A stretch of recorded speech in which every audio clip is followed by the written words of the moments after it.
बाबा आणि मी आता लालबागला आहोत. आम्ही मराठी ग्रंथालयाच्या मीटिंग मधून आता घरी चाललोय आणि तेव्हा या पुस्तकाबद्दल बाबा मला सांगतायत.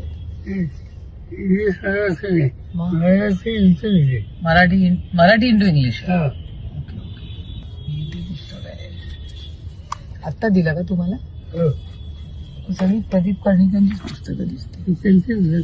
आत्ता तुम्ही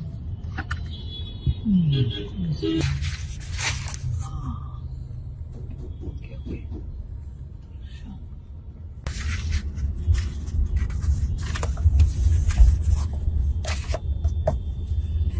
हे काय?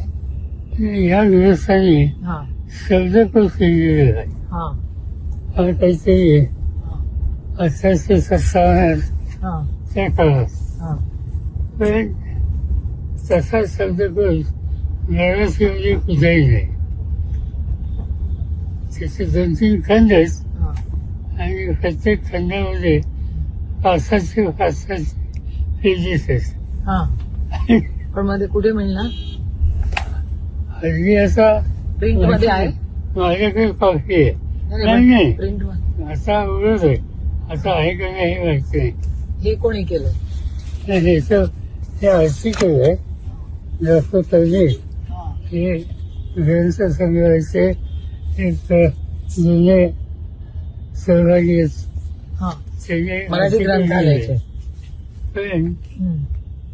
पण ते पुस्तक असे शब्द आहेत की जे साधारणतः 4 लोकांच्या बोलण्यासारखे नाहीत. असे शब्द आहेत त्याच्यात?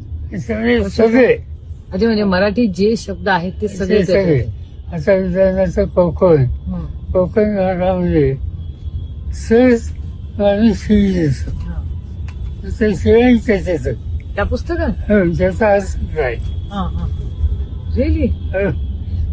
मग कोणी ऑब्जेक्शन नाही घेतलं त्याच्यावर? हे 100 वर्षापूर्वीचा ग्रंथ. अच्छा, मग ह्यांनी त्याचं डॉक्युमेंटेशन केलंय का या पुस्तकात? त्याचं आर्थिक आहे. मी असं नाही कुठले होते? त्याचं English into Marathi. English into Marathi.